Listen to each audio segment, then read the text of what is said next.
배달원은 아이의 비명 소리를 듣고 그냥 지나칠 수 없었습니다. 그녀는 허둥대는 의사들을 제치고 할머니의 민간요법으로 단 몇 초 만에 아이를 살려냈습니다. 그녀가 몰랐던 것은 그 소년이 마피아 보스의 유일한 후계자였다는 것입니다. 그리고 이제 그녀는 누가 그를 해치려 했는지 찾을 때까지 떠날 수 없었습니다. 마스터 침실 위 수정 샹들리에가 침대 하나를 둘러싼 12명의 사람들의 광란적인 움직임에 미세하게 흔들렸습니다. 그러나 이곳은 병원이 아니었습니다. 이곳은 최재현 회장의 저택이었습니다. 4,200평에 달하는 대리석 바닥, 수백만 원 상당의 유화, 그리고 햇빛을 볼 수 없을 만큼 깊숙이 묻힌 비밀들. 하지만 지금은 아무것도 중요하지 않았습니다. 8살의 루카가 죽어가고 있었습니다. 그의 작은 몸은 실크 시트 위에서 격렬하게 경련했고 입가에는 거품이 모였으며 등은 부자연스럽게 뒤로 젖혀졌습니다. 모니터는 혼란스러운 리듬으로 경고음을 울렸고 그 소리는 스위스, 일본, 존스 홉킨스에서 날아온 의사들의 다급한 목소리와 섞였습니다. 에피네프린 지금. 모리슨 박사가 떨리는 손으로 또 다른 주사를 준비하며 명령했습니다. 그는 대통령을 수술했고 국회의원을 살렸습니다. 하지만 이 아이, 이 연약한 소년이 물처럼 손가락 사이로 빠져나가고 있었습니다. 최재현이 침대 발치에 서 있었습니다. 대부분의 사람들의 자동차보다 비쌀 맞춤 정장을 입은 산 같은 남자였습니다. 그의 손가락 마디는 침대 기둥을 쥐느라 하얗게 질렸고 나무는 그의 악력에 삐걱거렸습니다. 40세의 최재현은 제국을 건설했습니다. 그는 도시 항구의 절반을 통제했고 판사들을 소유했으며 정치인들을 그의 손아귀에 넣었습니다. 사람들은 그를 두려워했습니다. 라이벌 조직들은 감히 존경심 없이 그의 이름을 언급하지 못했습니다. 하지만 지금 유일한 아들이 고통받는 것을 지켜보면서 최재현은 두려움에 빠져 허우적대는 한 아버지일 뿐이었습니다. 무슨 일이야? 그의 목소리는 폭풍 전의 고요함처럼 위험할 정도로 조용했습니다. 치료가 효과가 있을 거라고 했잖아. 모리슨 박사는 루카의 활력 징후를 확인하는데 너무 집중하여 고개를 들지 않았습니다. 경련이 약물에 반응하지 않습니다. 아이의 몸이 모든 것을 거부하고 있어요. 그럼 다른 것을 시도해봐. 최재현의 포효가 방을 뒤흔들었습니다. 간호사가 움찔했고 2명의 전문의가 걱정스러운 눈빛을 교환했습니다. 그들은 지난 3주 동안 시도한 치료법의 수를 셀 수 없었습니다. 실험적인 약물, 최첨단 시술, 고대의 치료법, 아무것도 효과가 없었습니다. 사실 루카는 더 나빠지기만 했습니다. 최 회장님, 모리슨 박사가 마침내 그의 눈을 마주쳤고 최재현은 거기에서 자신의 피를 얼어붙게 만드는 무언가를 보았습니다. 체념이었습니다. 모든 옵션을 소진했습니다. 장기가 기능을 멈추기 시작했어요. 저는 밤을 넘기지 못할 것 같습니다. 그 말은 사형 선고처럼 공중에 매달렸습니다. 최재현의 손이 허리춤으로 움직였습니다. 그곳에는 그의 총이 있었습니다. 그의 손가락이 손잡이를 감쌌습니다. 내가 아주 분명히 말해두지. 박사, 내 아들이 죽으면 너도 죽어. 이 방에 있는 모두가 죽어. 알겠어?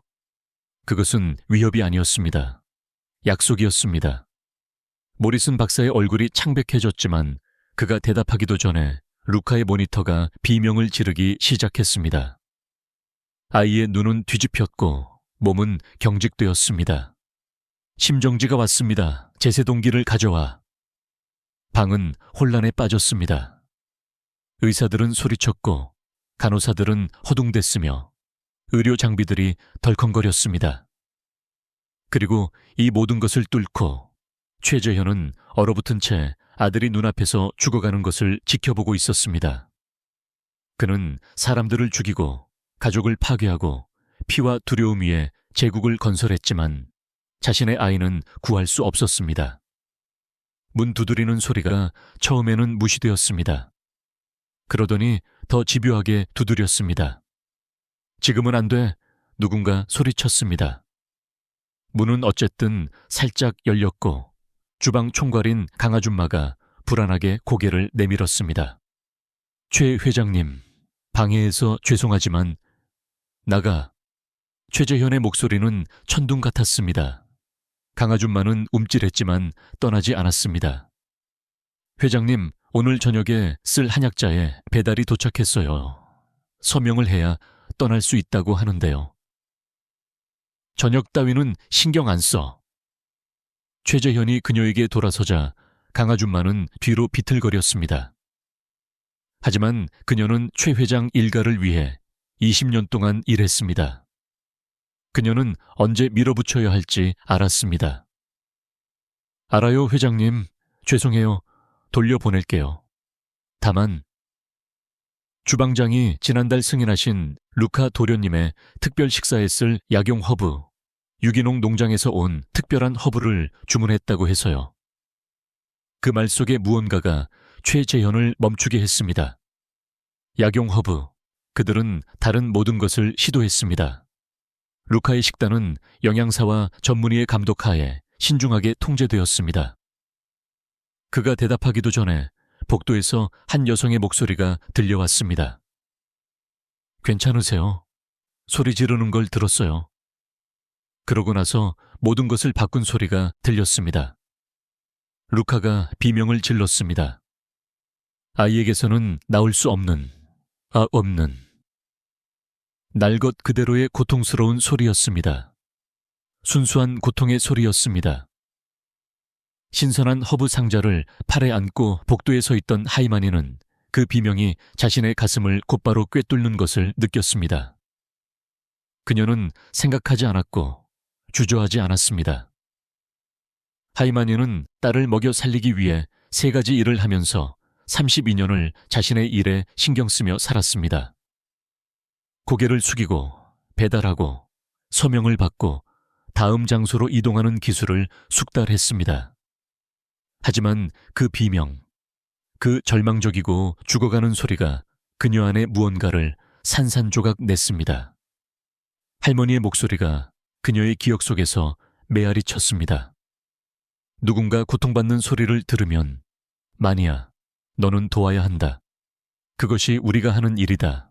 그것이 바로 우리다. 하이마니는 상자를 떨어뜨렸습니다. 그녀는 놀란 강아줌마의 헐떡이는 소리를 무시하고 그녀를 지나쳐 밀고 들어갔습니다. 그녀는 침실 문을 박차고 들어갔고 눈앞의 광경은 그녀의 피를 얼어붙게 했습니다.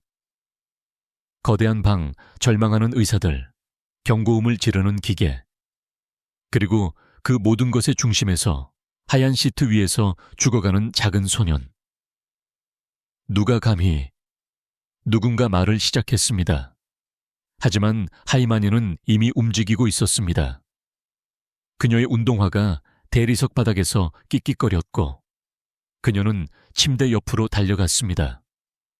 한 의사가 그녀를 막으려 했지만 그녀는 수년간 문제를 피해 다닌 사람의 민첩함으로 그의 팔 아래로 몸을 숙였습니다. 당장 그녀를 끌어내. 모리슨 박사가 소리쳤습니다. 하이마니는 듣지 않았습니다. 그녀는 루카의 옆에 다가가서 그의 작은 가슴에 손을 얹었고 그의 몸을 뒤흔드는 격렬한 경련을 느꼈습니다. 그의 피부는 불덩이 같았습니다. 입술은 파랬습니다. 그의 눈은 아무것도 응시하지 않았습니다.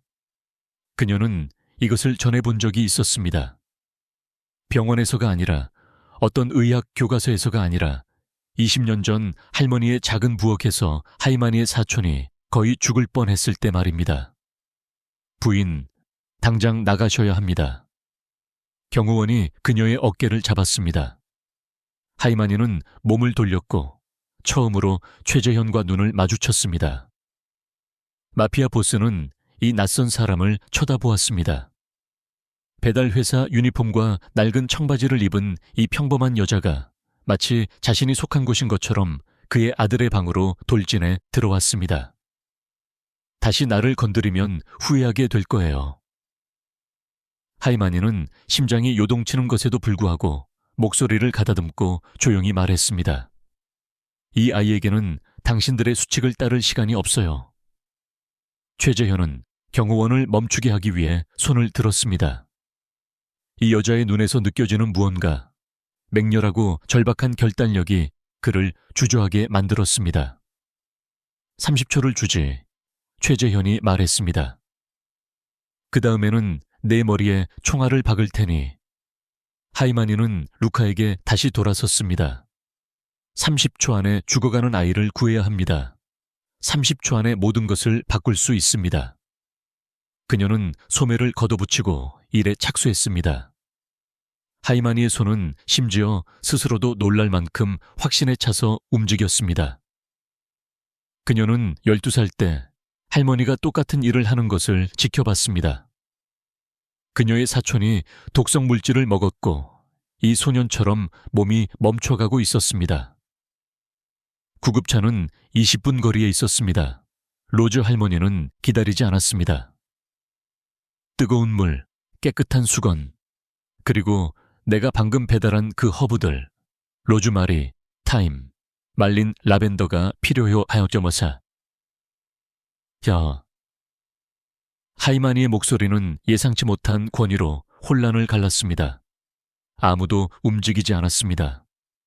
지금 당장 그녀가 짖었습니다. 강아줌마는 복도를 따라 발소리를 울리며 사라졌습니다. 모리슨 박사가 분노로 얼굴이 붉어진 채 앞으로 나섰습니다. 최 회장님, 이건 미친 짓입니다. 이 여자는 의학 훈련을 받지 않았어요. 그녀가 당신 아들을 죽일 겁니다. 최재현의 총이 한 번의 부드러운 동작으로 홀스터에서 벗어나 이제 박사의 이마를 겨냥했습니다. 내 아들은 이미 죽어가고 있어. 네가 직접 말했잖아. 그러니 이 여자가 그를 죽이거나 아니면 네가 죽거나 둘 중 하나야. 적어도 그녀는 무언가 새로운 것을 시도하고 있지. 박사의 입이 물고기처럼 열렸다 닫혔습니다. 19초 남았어. 최재현은 의사에게서 눈을 떼지 않고 하이마니에게 말했습니다. 하이마니는 할머니에게 배운 맥박점을 찾아 루카의 목에 손가락을 댔습니다. 소년의 심장은 엔진 오작동처럼 불규칙하게 뛰고 있었습니다. 그녀는 목과 쇄골을 따라 특정 지점에 부드럽지만 단호하게 압력을 가했습니다. 무슨 짓을 하는 겁니까? 한 간호사가 속삭였습니다. 신경계가 과부하 상태예요. 하이마니는 루카의 팔을 따라 새로운 압점들로 손가락을 움직이며 말했습니다. 모든 것이 한 번에 발화하고 있어요. 컴퓨터를 재부팅하는 것처럼 다시 설정하려고 하는 거예요.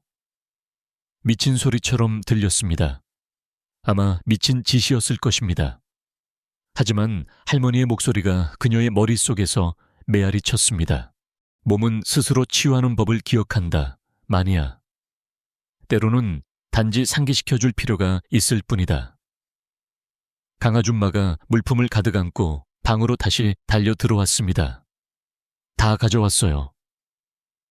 하이마니는 수건을 잡고 뜨거운 물에 담근 다음 부분적으로 물기를 짰습니다. 그녀는 뜨거운 천 위에 허브를 흩뿌렸습니다. 혈액순환을 위한 로즈마리, 호흡계를 위한 타임, 신경계를 위한 라벤더. 날카로운 약초향이 즉시 방을 채웠습니다. 이건 중세시대의 헛소리예요. 모리슨 박사가 항의했지만 그의 목소리는 이제 더 약해졌습니다. 하이마니는 허브천을 접어 루카의 심장 바로 위가슴에 대고 눌렀습니다. 그리고 나서 그녀는 건강한 심장 박동의 패턴과 일치하는 느리고 리드미컬한 원을 문지르기 시작했습니다.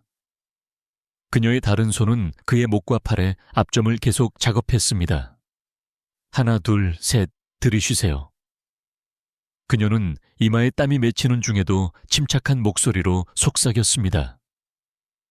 루카의 몸이 격렬하게 움찔했습니다. 더 악화시키고 있어요. 누군가 소리쳤습니다. 하지만 하이마니는 멈추지 않았습니다. 그녀는 이것도 전에 본 적이 있었습니다. 치유에 굴복하기 전에 몸이 방역하는 것입니다. 그녀는 더 세게, 더 집요하게 원을 문질렀습니다. 넷, 다섯, 여섯, 들이쉬세요. 모니터는 여전히 비명을 지르고 있었습니다. 루카의 얼굴은 여전히 파랬습니다. 최재현의 손가락은 방아쇠를 조였습니다. 내 시간은 끝났어. 7, 8, 9, 들이쉬세요. 하이마니의 목소리는 침착함을 유지했습니다. 그러더니 한 심장 박동과 다음 심장 박동 사이에 무언가가 바뀌었습니다. 루카의 몸이 완전히 멈췄습니다. 방은 숨을 죽였습니다. 영혼과 같은 3초 동안 아무 일도 일어나지 않았습니다.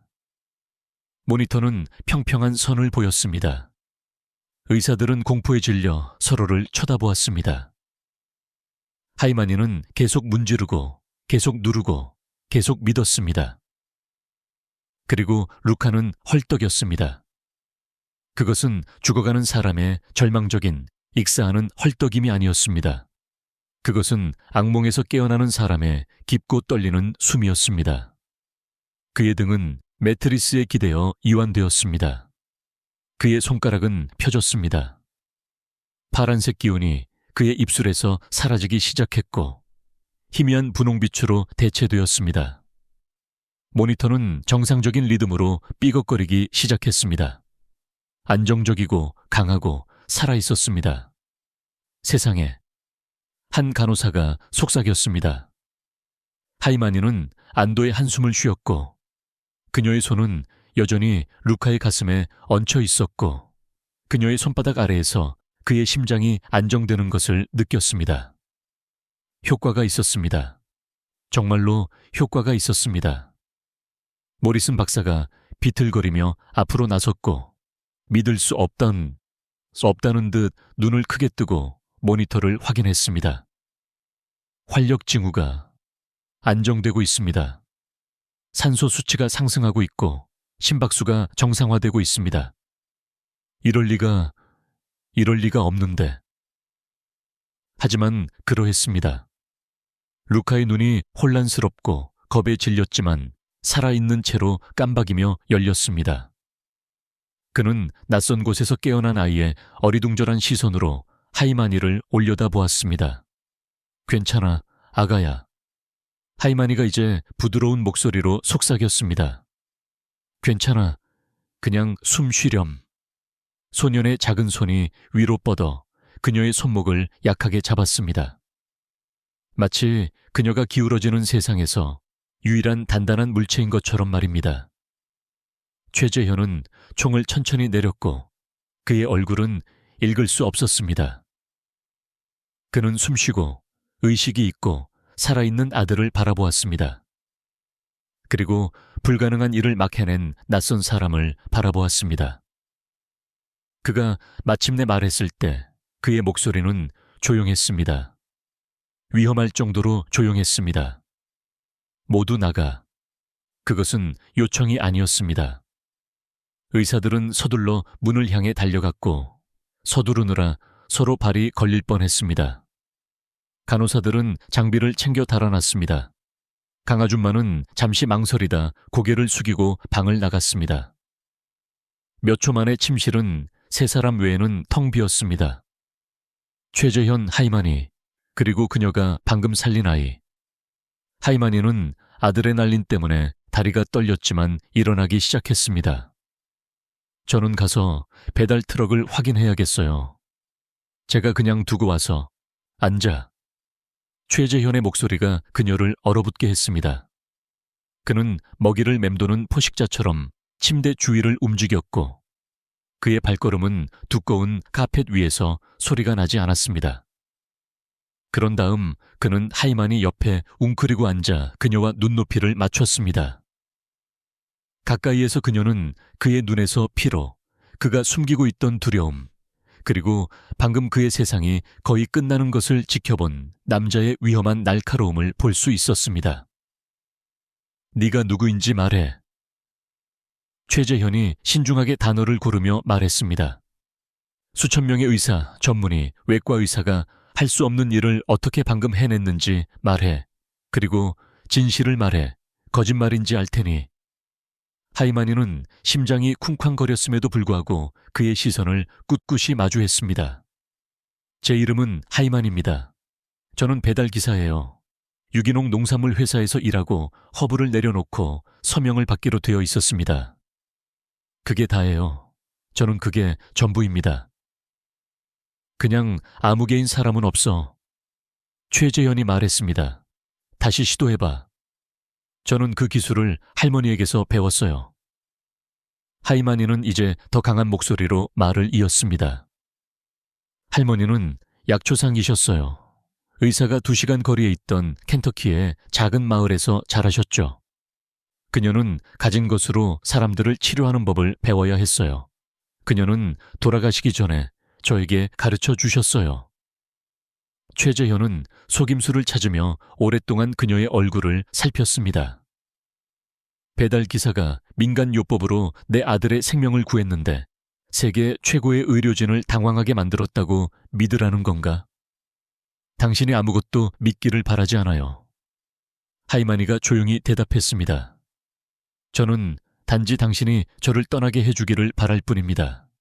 당신의 아들은 휴식이 필요하고 저는 교대 근무가 끝나기 전에 12건의 배달이 더 남아 있습니다. 최재현은 거의 웃을 뻔했습니다. 거의.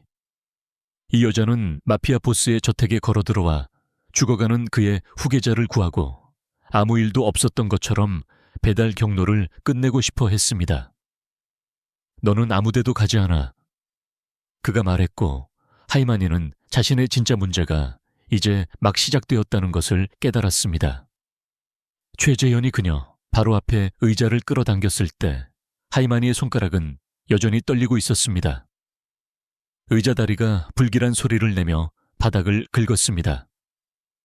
그는 천천히 신중하게 앉았고 그의 눈은 그녀의 얼굴에서 한 번도 떠나지 않았습니다. 간단한 것부터 시작하자. 그가 말했습니다. 어디서 왔지? 디트로이트요. 태어나고 자랐어요. 하이마니는 모든 본능이 시선을 돌리라고 비명을 질렀지만 그의 시선을 유지하도록 자신을 강요했습니다. 이혼 후 3년 전에 이리로 이사 왔습니다. 가족은 딸이 있어요.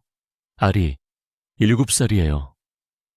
하이마니의 목소리가 살짝 떨렸습니다. 지금 방과 후 돌봄센터에 있고 제가 데리러 가기를 기다리고 있습니다. 최재현이 고개를 기울였습니다. 그러니까 디트로이트 출신의 배달기사로 일하는 싱글맘이 세상 최고의 의학 전문가들을 당황하게 만든 고대의 치유 기술을 알고 있다는 말인가? 고대가 아니라 단지 잊혀진 것일 뿐이에요. 하이마니는 청바지에 손바닥을 닦았습니다. 저희 할머니는 1940년에 태어나셨어요. 그때는 시골 사람들이 스스로 해결책을 찾아야 했죠. 그녀는 어머니에게서 배웠고 그 어머니는 또 그 어머니에게서 배웠어요. 마법이 아니라 생존이었어요. 편리한 이야기군. 진실이에요. 하이마니의 목소리가 살짝 날카로워졌습니다. 보세요. 저는 당신이 모두가 속셈이 있는 세상에 살고 있다는 것을 이해합니다. 모두가 무언가를 원하죠. 하지만 저는 아이가 비명을 지르는 소리를 듣고 말 그대로 이 방에 비틀거리며 들어왔어요. 그게 전부입니다. 저는 스파이도 아니고 라이벌 조직에 심은 사람도 아니에요. 그냥 지나칠 수 없었던 사람일 뿐입니다. 최재현은 뒤로 기대어 그녀를 살폈습니다. 그의 일에서는 사람들을 읽는 법을 배웠습니다. 거짓말쟁이는 눈이 흔들리거나 신경질적인 틱이 있거나 너무 완벽한 이야기를 했습니다. 이 여자는 겁에 질렸습니다. 맞습니다. 하지만 그녀의 두려움은 진짜처럼 느껴졌습니다. 날 것 그대로. 그의 뒤에서 루카가 작은 소리를 내며 살짝 움직였습니다. 하이마니의 주인은 즉시 아이에게로 옮겨갔고 그녀의 온몸이 보호하듯 아이에게 기울었습니다. 그 반응, 그것은 무의식적인 모성 본능이었고 위조하기 더 어려운 것이었습니다. 제가 아이를 확인해 봐도 될까요? 하이마니가 물었습니다. 최재현은 한번 고개를 끄덕였습니다. 하이마니는 루카의 침대 옆으로 움직였고 그녀의 움직임은 부드러웠습니다. 습관처럼 열이 있는지 그의 이마를 확인했습니다. 아이는 이제 눈을 감고 있었고 그의 호흡은 안정적이었지만 얕았습니다. 그녀는 조심스럽게 그의 위십수를 당겨 잇몸을 검사한 다음 그의 혀를 보기 위해 고개를 살짝 기울였습니다. 그녀의 이마가 찌푸려졌습니다. 왜? 최재현은 순식간에 그녀 옆에 다가섰습니다. 혀요. 하이마니가 조용히 말했습니다. 저 변색을 보세요. 가장자리를 둘러싼 약간의 녹색 기운이요. 최재현은 보았습니다. 그는 아들이 수십 명의 의사에게 검사를 받는 것을 보았지만 그들 중 누구도 혀에 대해 언급하지 않았습니다. 다시 생각해보니 그들은 경련, 장기부전, 즉각적인 위기에 너무 집중하고 있었습니다. 무슨 뜻이지? 하이마니는 입술을 깨물며 생각했습니다. 제 사촌이 아팠을 때 혀가 이랬어요. 할머니는 그것이 그의 몸에 독성 물질이 있다는 것을 의미한다고 말씀하셨어요. 질병이 아니라 독이요. 그 단어는 칼처럼 공중에 매달렸습니다. 독이라고 최재현이 덤덤한 목소리로 반복했습니다. 제가 틀릴 수도 있어요. 하이마니가 재빨리 덧붙였습니다. 저는 의사가 아닙니다. 하지만 증상, 그가 경련하는 방식, 그의 몸이 모든 치료를 거부하는 방식, 그것은 질병처럼 느껴지지 않아요. 몸이 계속해서 재도입되는 무언가와 싸우고 있는 것처럼 느껴져요. 최재현의 턱이 굳어졌습니다. 하이마니는 그의 이가는 소리를 들었습니다. 계속 말해봐. 의사들이 그를 3주 동안 치료해왔다고 했잖아요. 최재현이 고개를 끄덕이자 하이마니는 말을 이었습니다. 경련이 일어나는 시점에 어떤 패턴, 어떤 일관성이 있었나요? 그들은 무작위적이었나요? 아침, 밤, 오후에. 최재현이 멈췄습니다. 그의 눈이 가늘어졌습니다. 잠깐, 아니, 그들은 항상 식사 후 1시간 이내에 발생했어. 매번. 하이마니의 심장이 내려앉았습니다. 그것은 무작위가 아닙니다. 그녀는 최재현의 표정이 바뀌는 것을 보았습니다. 이해가 해일처럼 그를 덮치는 순간을 보았습니다. 이것은 어떤 신비한 질병이 아니었습니다. 이것은 불운도, 신의 벌도, 그가 밤에 스스로에게 말해왔던 어떤 것도 아니었습니다. 누군가가 그의 아들에게 독을 먹이고 있었습니다. 그의 집 안에 있는 누군가, 루카의 식사에 접근할 수 있는 누군가. 3주 동안 그의 아이를 서서히 살해하면서 그의 눈을 바라보았던 누군가. 누가 그의 음식을 준비하나요?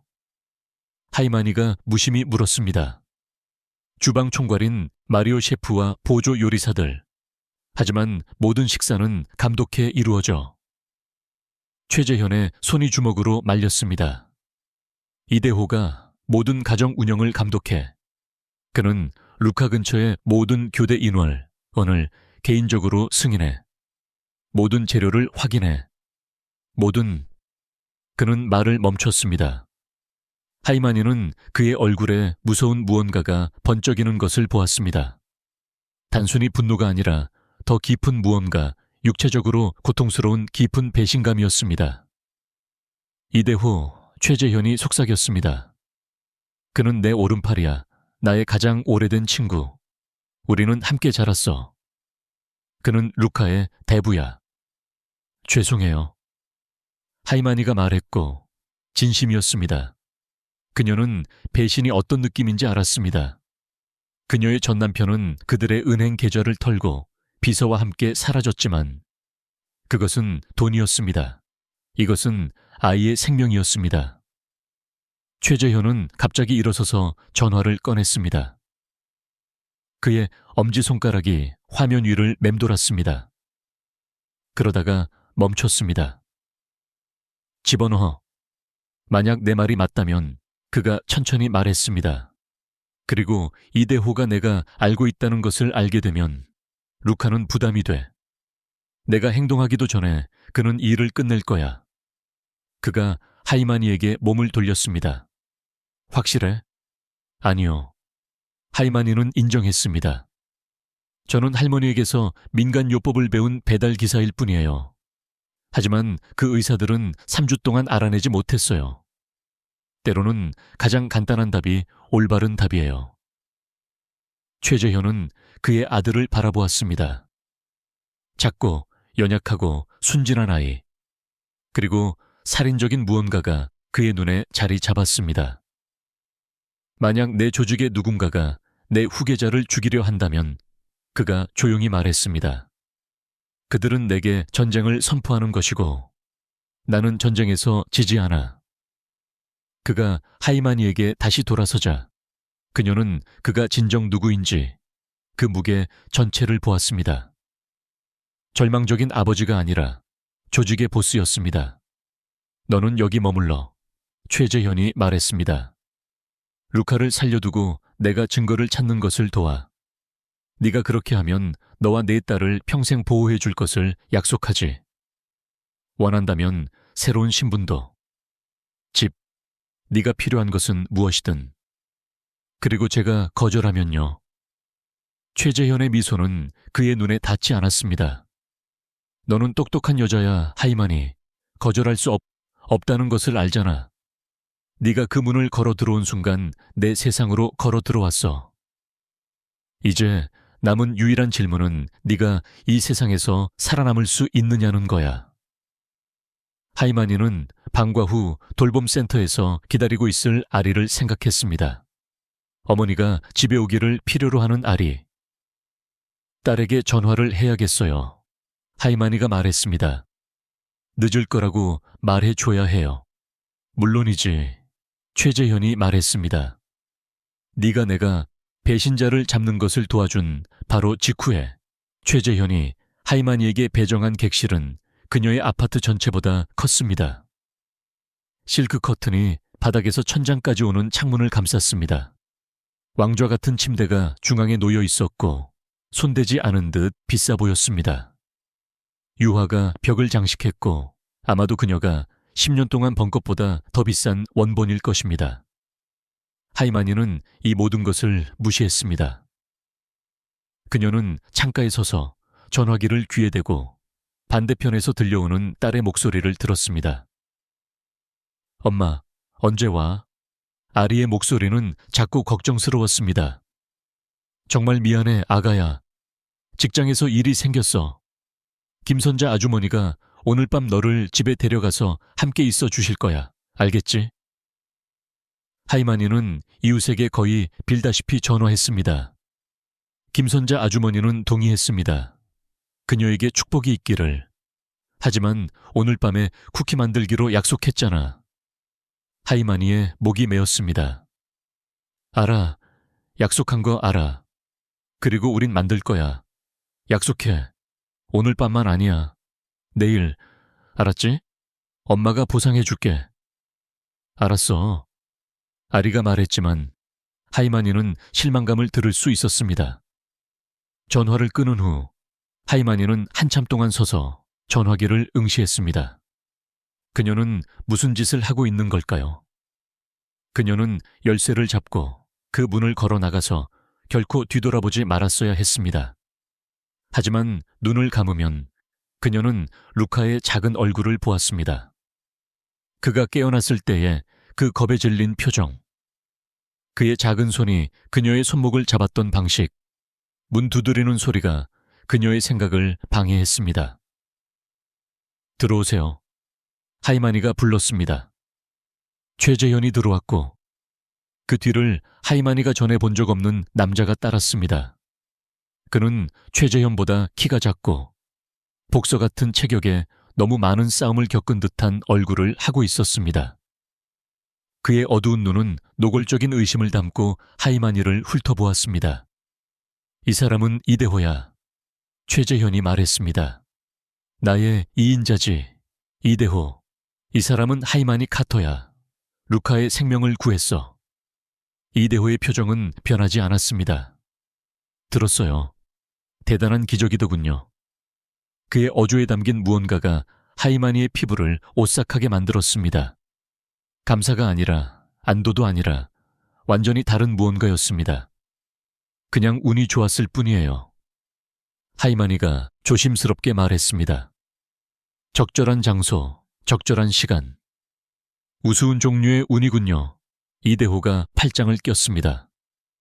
12명의 훈련된 의사들이 알아내지 못한 일을 당신은 우연히 정확히 무엇을 해야 할지 알았다는 건가요?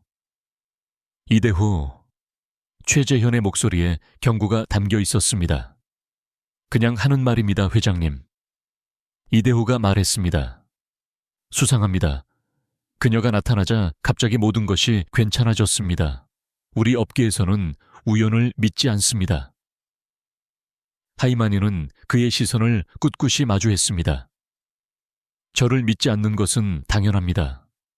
저는 낯선 사람이지만 당신 상사의 아들은 죽어가고 있었고 이제는 그렇지 않아요.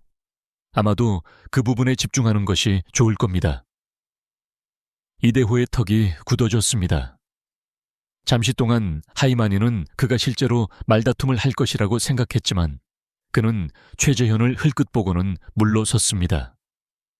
하이마니가 주방구역에 접근할 수 있도록 조치했어. 최재현이 말했습니다. 그녀는 루카의 식사 준비를 관찰하고 모든 것이 적절한지 확인할 거야. 이대호의 얼굴이 굳어지는 방식은 하이마니가 알아야 할 모든 것을 말해 주었습니다.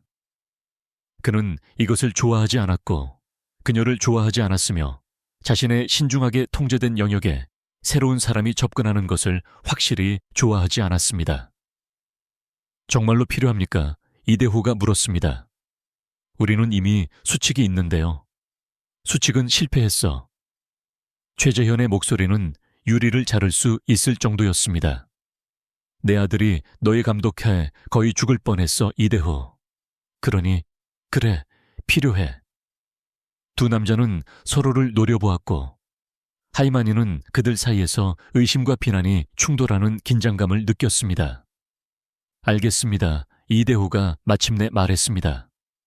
직원들에게 알리겠습니다. 그는 하이마니에게 몸을 돌렸습니다. 내 눈에 띄지 마십시오. 그가 떠난 후 최재현은 창가로 가서 저택부지를 내려다보았습니다. 그는 15년 동안 나와 함께 했어. 내 목숨을 2번 구했고 모두가 도망쳤을 때 내 옆을 지켰지. 그리고 이제 당신은 그가 당신의 아들을 죽이려 한다고 생각하시는군요. 하이마니가 조용히 말했습니다. 무슨 생각을 해야 할지 모르겠어. 최재현의 목소리는 지쳐 있었습니다. 하지만 나는 진실을 알아야 하고 네가 그것을 찾는 것을 도와줘야 해. 그는 몸을 돌려 재킷에서 봉투를 꺼냈습니다. 이 안에 5천만 원이 들어있어. 착수금이야. 누가 이 짓을 하는지 잡는 것을 도와주면 너는 그것의 10배를 받게 될 거야. 게다가 너와 내 딸을 위한 보호. 원한다면 새로운 신분도. 집. 네가 필요로 하는 모든 것. 하이마니는 봉투를 응시했습니다. 5천만 원. 5천만 원, 그것은 아리의 대학 등록금이었고 안 보였으며 그들이 필요로 하는 모든 것이었습니다. 그녀는 그것을 받지 않았습니다. 저는 당신의 돈을 원하지 않아요. 하이마니가 말했습니다. 최재현의 눈썹이 올라갔습니다. 왜 아니지? 모두가 돈을 원하는데. 저는 당신의 아들이 안전하기를 원해요. 그게 다예요. 하이마니의 목소리는 단호했습니다. 저는 돈이나 보호나 다른 어떤 것을 위해서도 이 일을 하는 것이 아닙니다. 아이가 다치고 있고 제가 그것을 막는 것을 도울 수 있기 때문에 하는 겁니다. 그들이 만난 이후 처음으로 최재현은 진짜 미소를 지었습니다. 그가 사용했던 위험한 미소가 아니었습니다. 너는 내가 만난 사람 중 가장 용감하거나 가장 멍청한 사람 둘 중 하나야. 아마도 둘 다일 겁니다. 하이마니가 인정했습니다. 최재현은 봉투를 치우고 문으로 걸어갔습니다. 그러다가 그는 문틀에 손을 얹고 멈췄습니다. 분명히 해두지, 하이마니. 이건 협상이 아니야. 너는 손님도 직원도 아니야. 그는 그녀를 돌아보았고 그의 눈은 다시 차가워졌습니다. 이 일이 끝날 때까지 너는 내 것이야. 네가 이 일을 한 사람을 찾아내면 나는 네가 자유롭게 걸어나갈 수 있도록 해줄 거야. 네가 실패하거나 도망치려 한다면 네가 숨을 수 있을 만큼 먼 곳은 없을 거야. 분명해? 하이마니는 그의 말의 무게가 사슬처럼 그녀 위에 내려앉는 것을 느꼈습니다. 아주 분명해요. 그녀가 말했습니다. 좋아. 주방 근무는 내일 새벽 5시에 시작이야. 이대호가 너에게 요령을 알려줄 거야. 최재현이 멈췄습니다. 그리고 하이마니, 아무도 믿지 마. 직원도 경호원도. 이 집에서는 모두가 비밀을 가지고 있고 그 비밀 중 일부는 치명적이야. 그가 떠난 후 하이마니는 거대한 침대 가장자리에 앉아 두 손으로 머리를 감쌌습니다. 그녀는 무슨 일에 휘말린 걸까요? 그녀의 전화가 울렸습니다. 김선자 아주머니에게서 온 문자로 아리가 가장 좋아하는 인형 토끼를 안고 침대에 안전하게 누워있는 사진이었습니다. 하이마니는 사진을 저장하고 전화기를 가슴 가까이에 사놨습니다. 그냥 증거를 찾자. 그녀는 스스로에게 속삭였습니다. 증거를 찾고 집에 가자. 하지만 속으로는 그녀는 그것이 그렇게 간단하지 않을 것임을 알았습니다. 결코 간단한 적이 없었습니다. 새벽 5시의 주방은 다른 세상이었습니다. 하이마니는 구석에 서서 마리오 셰프와 그의 팀이 군대 같은 정확성으로 아침 루틴을 수행하는 것을 지켜보았습니다. 모든 것이 라벨이 붙어 있었고 정리되어 있었으며 기록되어 있었습니다. 모든 재료는 이대호의 승인을 거쳤습니다. 모든 식사는 문서화되었습니다. 모든 것이 완벽해 보였습니다. 너무 완벽했습니다. 당신이 기적을 행한 사람인가요? 마리오 셰프가 채소를 썰면서 하이마니를 흘끗 보며 말했습니다. 그는 재빠른 손과 의심스러운 눈을 가진 작은 남자였습니다. 그 아이를 구한 사람 말이오. 저는 단지 운이 좋았을 뿐이에요. 하이마니는 목소리를 중립적으로 유지했습니다. 운이라. 마리오가 코웃음 쳤습니다. 이 집에는 그런 것은 없어요. 하이마니는 3일 동안 관찰하고 머릿속으로 메모를 하고 패턴을 배웠습니다. 이대호의 부하들은 매일 아침 6시에 물품을 배달했습니다. 토미와 빅터, 같은 두 남자. 그들은 장갑을 꼈고 모든 것을 조심스럽게 다루었으며 가죽으로 묶인 장부에 모든 품목을 기록했습니다. 주방 직원들은 교대했지만 특정 사람들만이 항상 루카의 식사를 준비했고 항상 같은 수칙, 항상 감독해 이루어졌습니다. 그런데도 어찌 된 일인지 독이 스며들고 있었습니다. 하이마니의 돌파구는 예상치 못한 곳에서 왔습니다. 나흘째 되는 날, 최재현이 루카를 아래층으로 데려왔습니다. 소녀는 매일 꾸준히 회복되고 있었고 점점 더 강해지고 있었습니다. 그는 여전히 창백하고 연약해 보였지만 이제 그의 눈은 더 밝았습니다. 루카가 너에게 고맙다고 말하고 싶어 해. 최재현이 아들의 어깨에 보호하듯 손을 얹고 말했습니다. 소녀는 수줍어하며 앞으로 나섰고 크레용으로 그린 그림을 들고 있었습니다. 그것은 2개의 막대기 그림, 작은 것 하나와 노란 머리를 가진 더 키 큰 것 하나를 보여주었습니다. 이게 아줌마예요. 루카가 노란 머리 그림을 가리키며 부드럽게 말했습니다. 아줌마가 나를 구해줬어요. 하이마니의 마음이 녹아내렸습니다. 그녀는 그의 눈높이에 맞춰 무릎을 꿇었습니다. 이건 누군가가 나에게 준 것 중 가장 아름다운 거야. 고마워, 루카. 머물러 주실 수 있어요? 소년의 목소리는 거의 속삭임에 가까웠습니다. 다른 사람들은 모두 나를 바늘로 찔러요. 아줌마는 그냥 나를 낫게 해줘요. 네가 나를 필요로 하는 한 머물러 있을 거야. 하이마니는 그의 어두운 머리카락을 이마에서 쓸어 넘기며 약속했습니다. 그 순간부터 루카는 그림자처럼 하이마니에게 붙어 다녔습니다.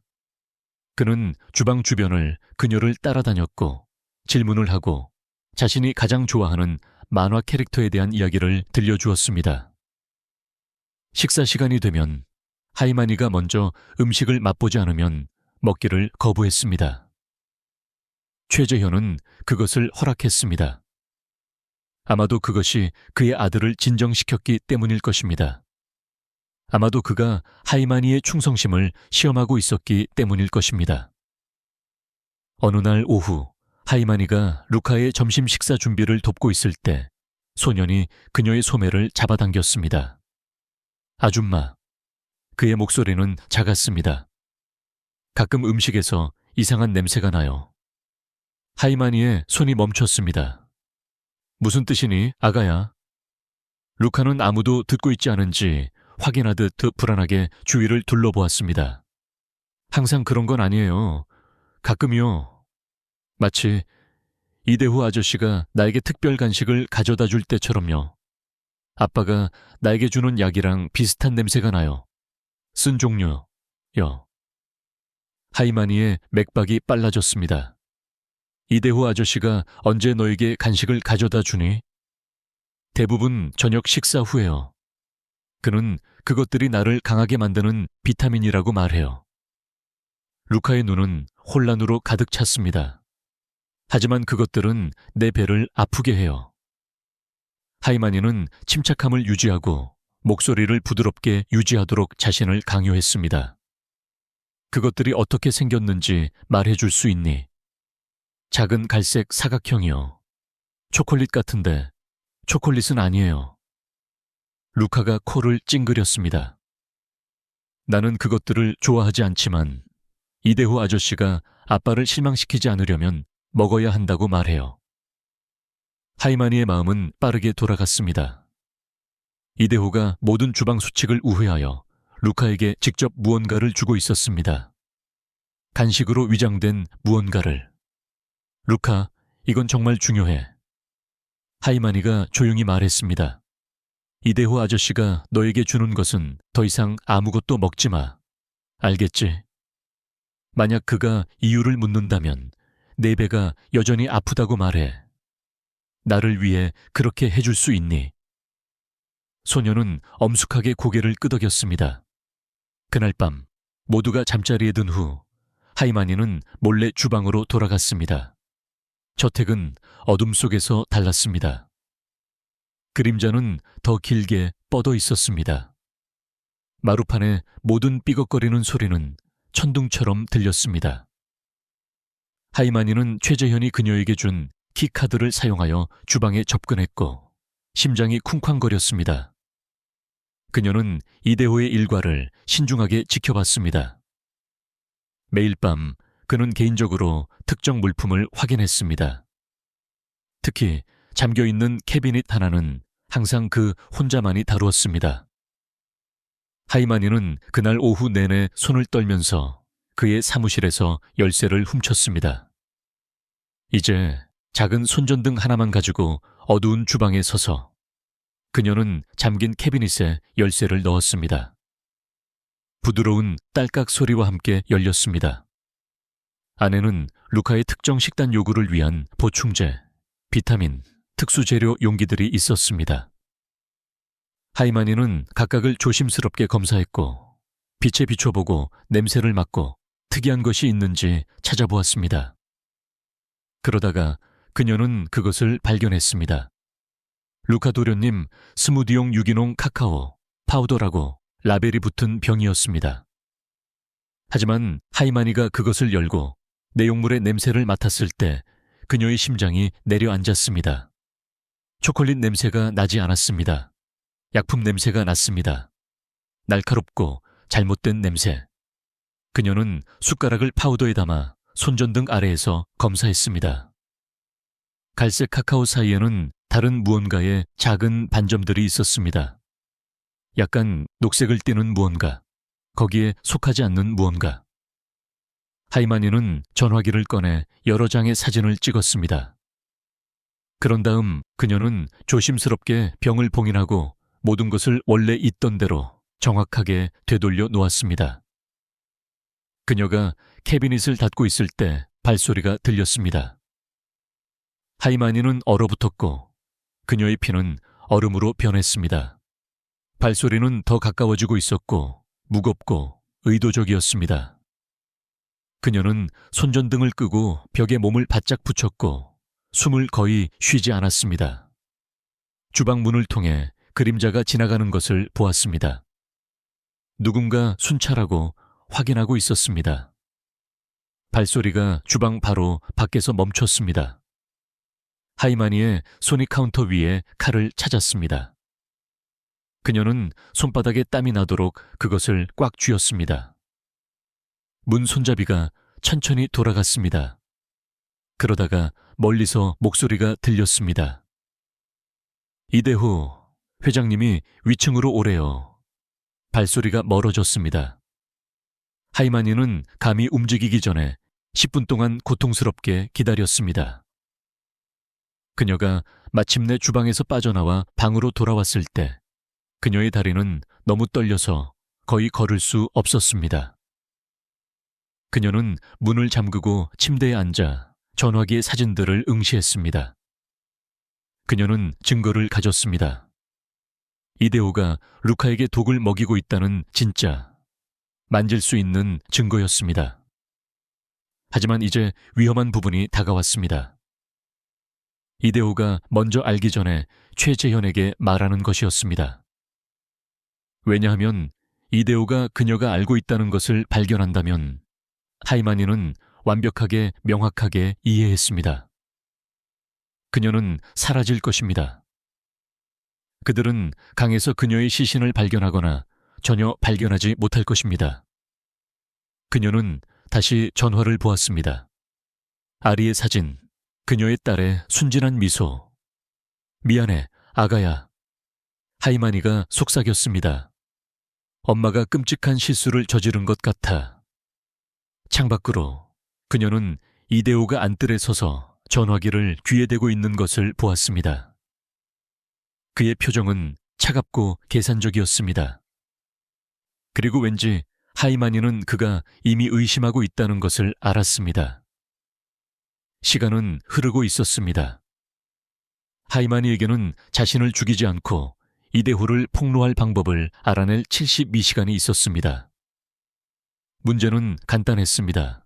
그녀는 최재현에게 사진과 오염된 카카오 파우더를 그냥 보여줄 수 없었습니다. 이데호는 모든 것을 부인하고 누군가가 자신을 모함하고 있다고 주장할 것이며 심지어 하이마니가 증거를 심었다고 제안할 수도 있습니다. 충성심과 편집증 위에 세워진 세상에서 그녀의 말은 15년 동안 최재현의 옆을 지켜온 남자에게는 아무 의미가 없었습니다. 그녀는 부인할 수 없는 무언가, 공개적인 무언가, 이데오가 스스로를 단죄하게 만들 무언가가 필요했습니다. 기회는 5째 날에 왔습니다. 오늘 밤 축하 만찬을 가질 거야. 최재현이 아침 식사 때 루카가 옆에 앉아 스크램블 에그를 먹는 것을 보며 발표했습니다. 아이의 회복을 위한 거야. 가족과 내부 측근들만. 이데오가 날카롭게 고개를 들었습니다. 현명할까요? 루카는 아직 약합니다. 루카는 충분히 강해. 최재현이 아들의 머리를 쓰다듬으며 말했습니다. 그리고 최 씨 일가는 무너지지 않는다는 것을 모두에게 보여줄 때야. 우리는 살아남아. 우리는 번성해. 그는 하이마니를 보았습니다. 너도 우리와 함께 할 거야. 당연히. 네가 우리가 축하하는 이유니까. 하이마니의 마음은 빠르게 돌아갔습니다. 가족 만찬. 모두가 모였습니다. 이대호는 최재현이 가장 신뢰하는 사람들, 카포들, 집행자들, 조직의 운영을 통제하는 사람들과 함께 그곳에 있을 것입니다. 영광입니다.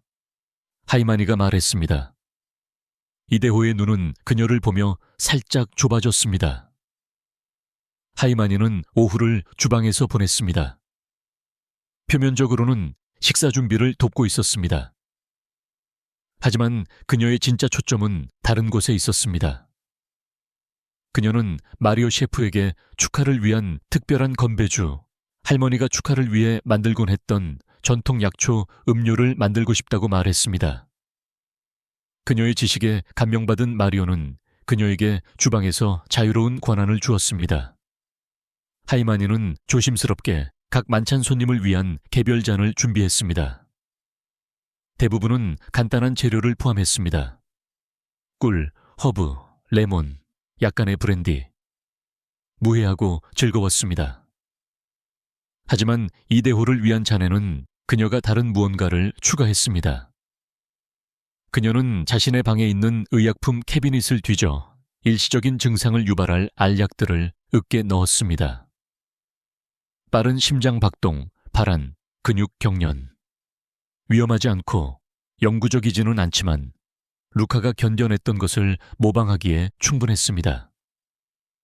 그런 다음 그녀는 이대호에 잠긴 캐비닛에서 가져온 오염된 카카오 파우더를 아주 적은 양 추가했습니다. 그의 혀가 루카가 보였던 것과 같은 녹색 변색을 보이게 만들기에 충분했습니다.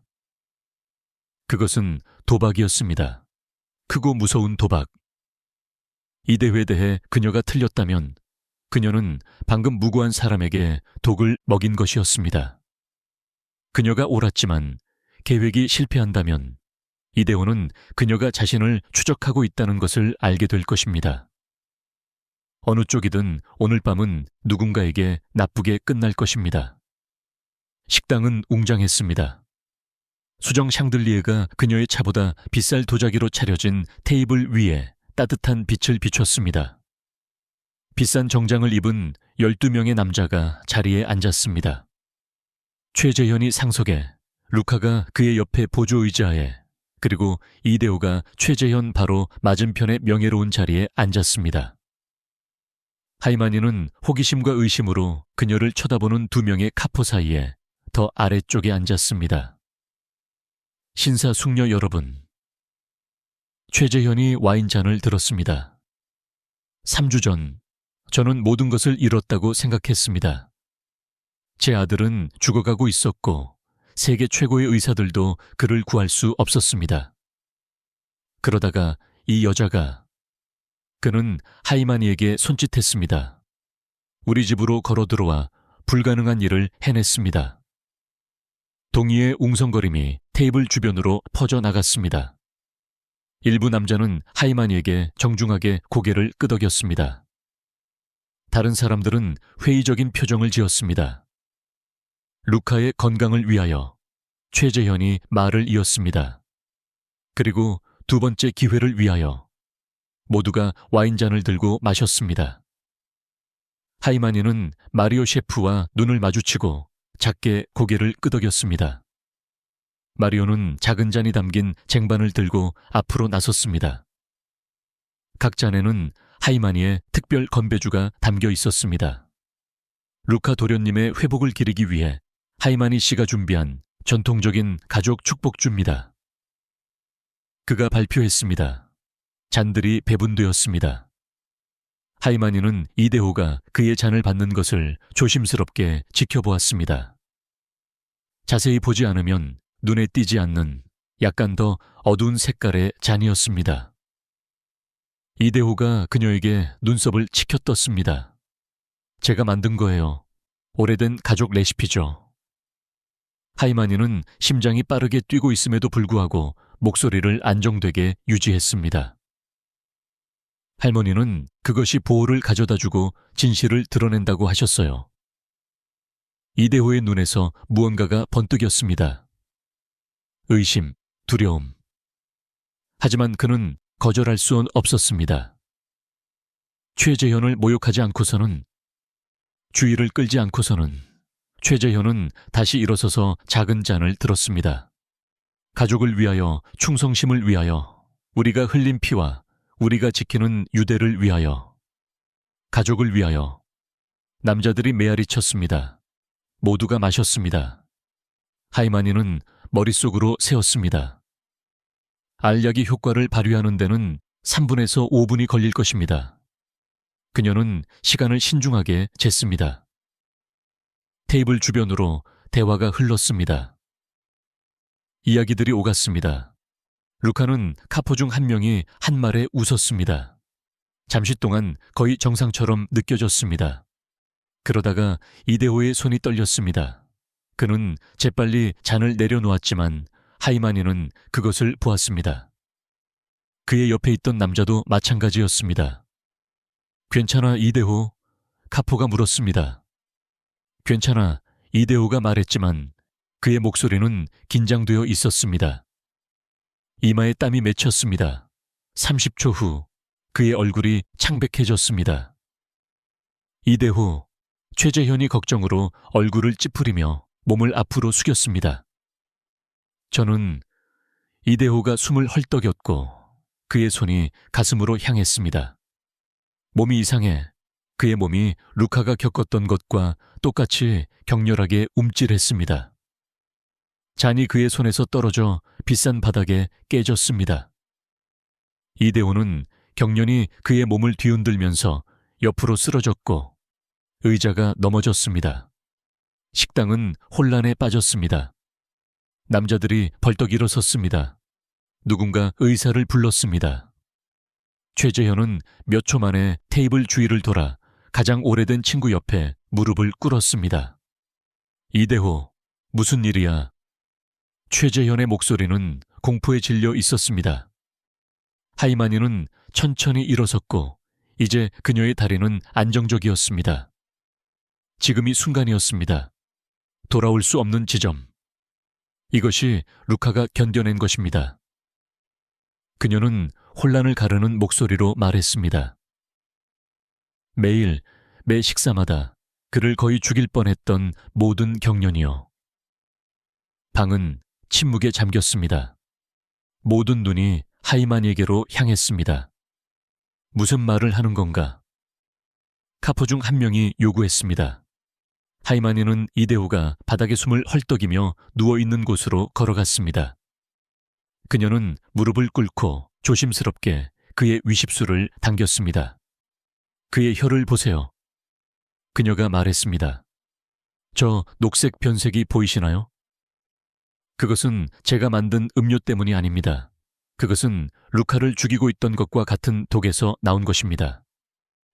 그 독은 오직 한 사람만이 독점적으로 접근하여 전달할 수 있었습니다. 최재현은 이대호의 혀를 바라보았고 그리고 하이마니를 바라보았습니다. 이해가 파도처럼 그의 얼굴을 덮쳤습니다. 특별 간식, 최재현이 속삭였습니다. 네가 그에게 주었던 비타민. 이대호의 눈이 깨달음으로 커졌습니다. 그는 말하려고 했지만 그의 몸은 여전히 경련하고 있었습니다. 하이마니는 전화기를 꺼내 잠긴 캐비닛에서 찍은 사진을 최재현에게 보여주었습니다.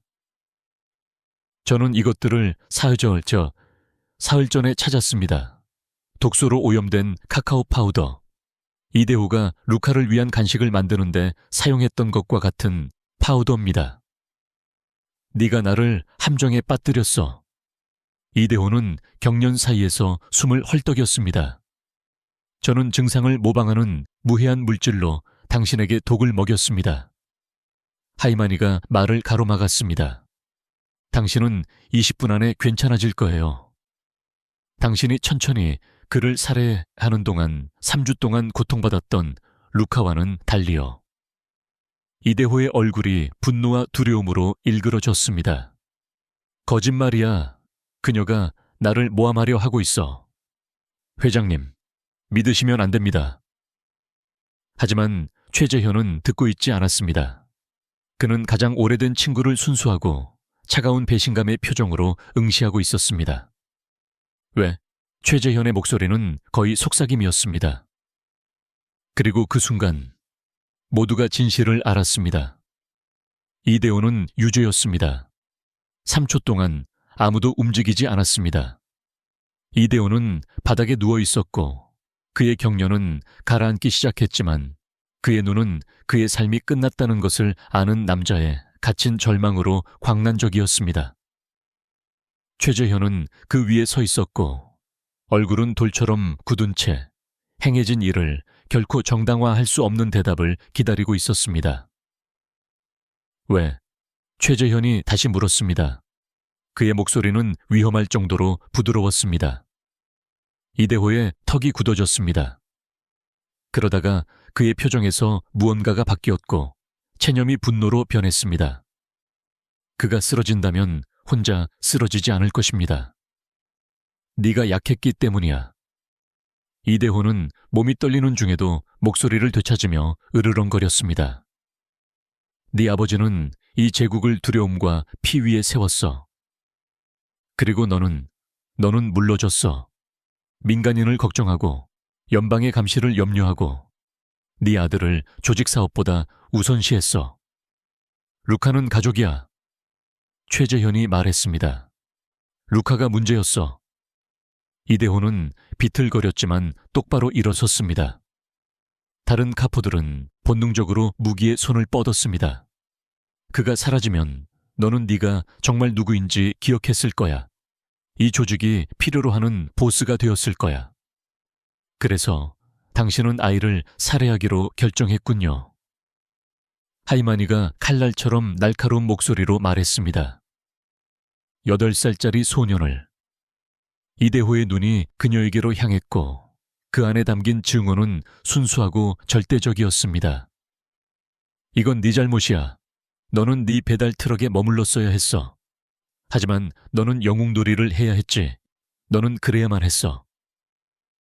그는 방금 경련을 일으킨 사람치고는 놀라운 속도로 움직였습니다. 그의 손이 발목 권총집으로 향했고 그가 숨겨져 있었다는 것을 하이마니가 몰랐던 작은 권총을 꺼냈습니다. 하지만 그는 최재현을 겨냥하지 않았습니다. 그는 하이마니를 겨냥했습니다. 네가 모든 것을 망쳤어. 이대호가 비명을 질렀습니다. 총성이 식당을 폭발시켰지만 하이마니는 아무런 고통도 느끼지 못했습니다. 최재현은 불가능해 보일 정도로 빠르게 움직여 이대호를 옆에서 태클했습니다. 총알은 빗나갔고 하이마니의 머리 뒤 창문을 산산조각 냈습니다. 두 남자는 식탁으로 충돌했고 접시와 잔을 사방으로 날려 보냈습니다. 루카! 하이마니가 소리치며 소년에게로 몸을 돌렸습니다. 루카는 의자에 얼어붙은 채 앉아 있었고 눈은 공포에 질려 있었고 손은 귀를 막고 있었습니다. 하이마니는 그에게 달려들어 그의 작은 몸을 팔로 감싸고 테이블 아래로 끌어내렸습니다. 눈 감아, 아가야. 하이마니가 간절하게 속삭였고 루카의 얼굴을 그녀의 어깨에 눌렀습니다. 보지마, 듣지마. 그냥 엄마와 함께 있어. 그들 위에서는 지옥이 터져 나왔습니다. 최재현과 이대호는 바닥에서 뒤엉켰고 둘 다 총을 차지하기 위해 싸웠습니다. 15년 우정이 그들 사이의 폭력 속에서 증발했습니다. 이대호는 최재현의 턱에 잔혹한 펀치를 날렸습니다. 최재현은 이대호의 손을 바닥에 내리쳐 총이 미끄러져 나가도록 했습니다. 회장님, 카포 중 한 명이 도우러 움직였습니다. 물러서 최재현이 포효했습니다. 그는 내 거야. 다른 남자들은 무기에 손을 얹은 채 원을 형성했지만 간섭하지 않았습니다. 이것은 개인적인 신성한 일이었습니다. 이 정도의 깊은 배신은 오직 최재현 자신만이 대답할 수 있었습니다. 이대호는 가까스로 굴러 빠져나와 떨어진 총을 향해 몸을 움직였습니다. 그의 손가락이 그것을 감쌌지만 최재현은 뼈가 부러질 만큼의 힘으로 그의 갈비뼈를 걷어찼습니다. 이대호는 헐떡였지만 계속 움직였고 무기를 들어 올렸습니다.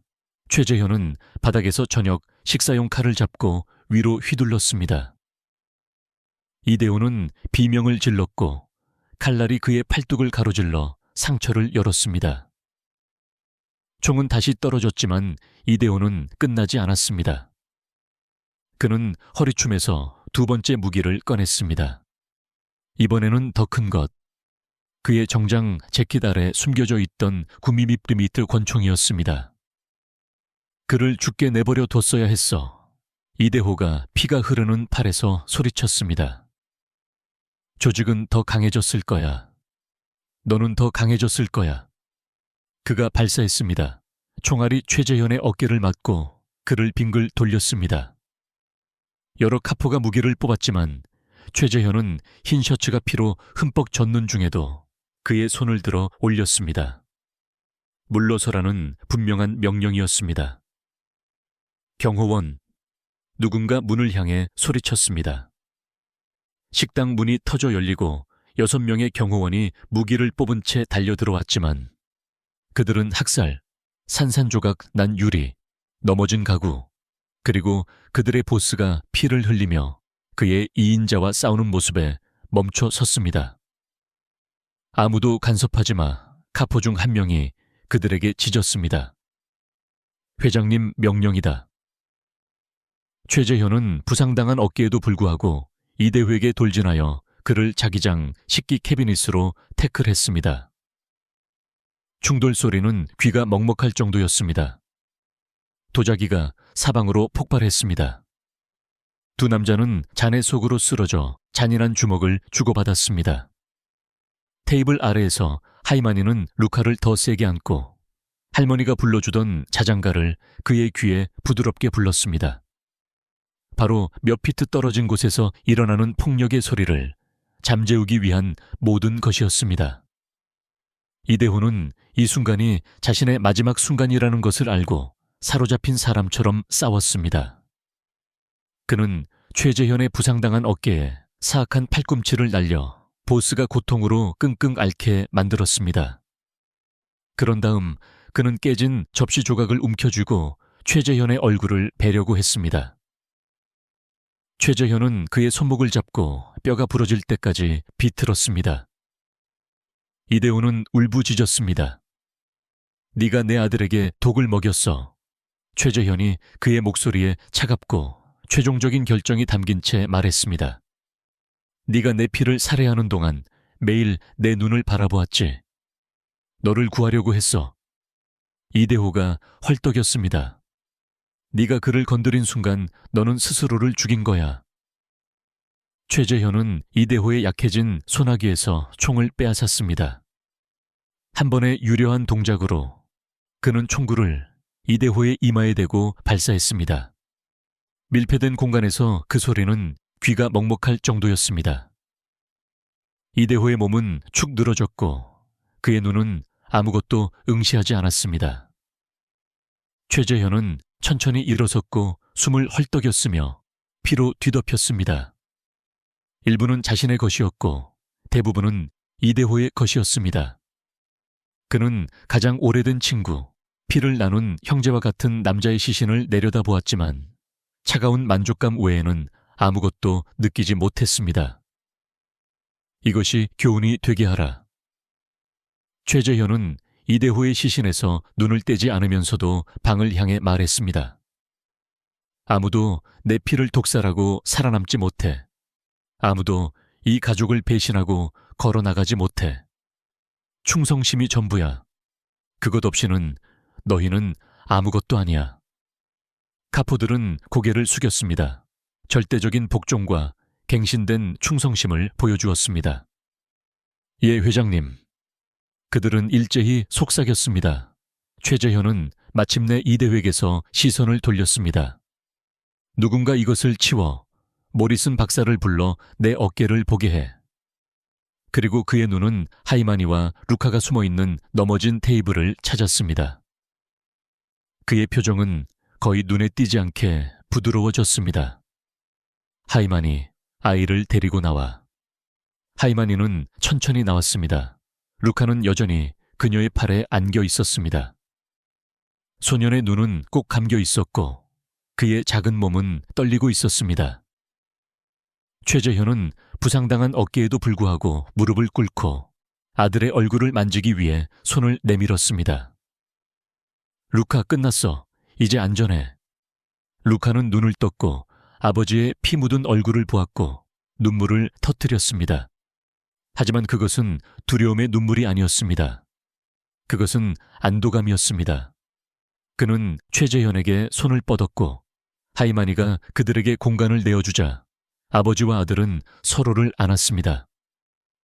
그들 주위에서 경호원들은 이대호의 시신을 치우기 시작했습니다. 악몽은 마침내 끝났습니다. 사흘 후 최재현의 저택 위로 해가 떠올랐고 하늘을 분홍색과 금색으로 물들였습니다. 하이마니는 루카의 침실 문간에 서서 그녀가 도착한 이후 처음으로 평화롭게 잠든 아이를 지켜보았습니다. 모니터도 절망적인 의사도 작은 몸을 흐르는 독도 없었습니다. 그저 8살짜리가 꿈꿀 무언가를 꾸준히 숨쉬며 꿈꾸는 아이일 뿐이었습니다. 그녀 자신도 거의 잠을 자지 못했습니다. 이대호의 마지막 순간의 이미지가 눈을 감을 때마다 반복해서 재생되었습니다. 그녀는 한 남자가 죽는 것을 보았고 최재현이 가장 오래된 친구를 주저없이 처형하는 것을 지켜보았습니다. 이것이 그녀가 우연히 발을 들인 세상이었습니다. 이것이 하나의 생명을 구한 대가였습니다. 일찍 일어났군. 하이마니는 복도에서 최재현이 어깨 부상으로 팔에 슬링을 한 채 서 있는 것을 발견하기 위해 돌아섰습니다. 그는 지쳐 보였지만 마치 무게가 벗겨진 것처럼 어딘가 가벼워 보였습니다. 잠을 잘 수 없었어요. 하이마니는 인정했습니다. 계속 모든 것에 대해 생각하게 돼요. 그런 것을 목격한 것은 처음일 테지. 그런 일의 이유가 된 것도 처음이에요. 하이마니의 목소리는 조용했습니다. 네가 그를 폭로하지 않았다면. 최재현이 말을 가로막았습니다. 그는 루카가 죽을 때까지 계속 독을 먹였을 거야. 너는 그를 2번 구했어. 한 번은 독에서, 한 번은 독살자에게서. 이대호 혼자에게 속한 죄책감을 네가 짊어지지 마.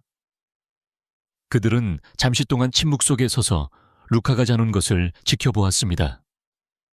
다른 조직들은 이 일에 대해 들을 거야. 최재현이 마침내 말했습니다. 그들은 내 내부 측근에 배신자가 있었다는 것을 알게 될 거야. 일부는 이것을 약점으로 볼 거야. 다른 이들은 내가 배신을 신속하고 개인적으로 처리했다는 것을 힘으로 볼 거고. 당신은 이것을 무엇으로 보십니까? 하이마니가 물었습니다. 최재현의 턱이 굳어졌습니다. 신뢰는 주어지는 것이 아니라 얻는 것이라는 것을 상기시켜주는 것. 그리고 가장 위험한 적은 내 지붕 아래에서 잠자는 사람들이라는 것을. 루카가 움직였고 그의 눈이 깜박이며 열렸습니다. 그가 하이마니를 보자 그의 얼굴 전체가 환해졌습니다. 아줌마, 그는 재빨리 일어나 그녀에게 손을 뻗었습니다. 하이마니는 습관처럼 그의 이마에 열이 있는지 확인하기 위해 침대 옆으로 움직였습니다. 좋은 아침, 아가야. 기분은 어때? 좋아요. 정말 좋아요. 루카는 그녀와 그의 아버지 사이를 바라보았습니다. 정말로 끝난 거예요? 이제 정말 안전한 건가요? 최재현은 침대 가장자리에 앉아 그의 성한 손을 루카의 어깨에 올려놓았습니다. 너는 안전해. 약속할게. 다시는 아무도 너를 그렇게 해치지 못할 거야. 하이마니 아줌마 덕분에. 루카는 그녀를 껴안으며 팔을 감쌌고 그녀를 세게 안았습니다. 그녀가 나를 구했어요. 그녀는 마치 이모 같아요. 그 호칭이 공중에 매달렸습니다. 단순하고 순진하고 심오했습니다. 하이마니는 눈물이 핑 도는 것을 느꼈습니다. 하이마니 이모, 마음에 드네요. 그럼 그렇게 정해진 거야. 최재현이 평소 차가운 목소리에 따뜻한 무언가를 담아 말했습니다. 이제 내 가족이야. 그날 아침 늦게 최재현은 하이마니를 그의 사무실로 불렀습니다. 어두운 나무 패널과 아마도 한 번도 읽히지 않았을 책들로 가득 찬 벽이 있는 거대한 방이었습니다. 그는 거대한 책상 뒤에 앉아 있었고 자신이 가진 강력한 보스 그대로의 모습이었습니다. 앉아 그가 맞은편 가죽 의자를 가리키며 말했습니다. 하이마니는 앉았고 그녀의 손은 무릎 위에 모여 있었습니다. 최재현은 책상 너머로 서류철을 밀었습니다. 웨스트체스터에 있는 집에 대한 등기야. 침실 4개, 내 딸을 위한 좋은 학군. 내 거야. 깨끗하고 명확하게. 하이마니는 서류철을 열고 믿을 수 없다는 듯 서류를 응시했습니다. 내 이름으로 된 은행 계좌도 있어. 최재현이 말을 이었습니다. 시작은 5억 원이야. 매달 더 추가될 거야. 너는 다시는 3가지 일을 할 필요가 없을 거야. 아래는 필요한 모든 것을 가질 거야. 최 회장님. 재현이라고 해. 그가 정정했습니다. 너는 나를 재현이라고 부를 자격이 있어. 하이마니는 서류철을 닫고 그것을 다시 책상 너머로 밀었습니다. 이것을 받을 수 없어요. 최재현의 눈썹이 올라갔습니다. 왜 안 되지? 루카는 여전히 저를 필요로 합니다. 그녀의 목소리는 안정적이었습니다. 당신은 저에게 세상의 모든 돈을 줄 수 있습니다. 저를 저택에 머물게 할 수 있지만 저 아이는 방금 지옥을 겪었습니다. 그는 안정과 일상, 그리고 그가 믿는 누군가가 자신을 돌봐주는 것을 필요로 합니다. 저는 그것을 위한 직원이 있어. 직원은 그를 구하지 못했어요. 직원은 그가 독살당하고 있다는 것을 눈치채지 못했어요. 하이마니가 몸을 앞으로 숙였습니다. 저는 분화 사치를 요구하는 것이 아닙니다. 저는 여기에 머물면서 제가 가장 잘하는 일을 하는 것을 요청하는 것입니다. 그의 식사를 감독하게 해주세요. 이 집에 들어오는 모든 재료가 안전한지 확인하게 해주세요. 그가 의지할 수 있는 사람이 되게 해주세요. 최재현은 오랫동안 그녀를 살폈습니다.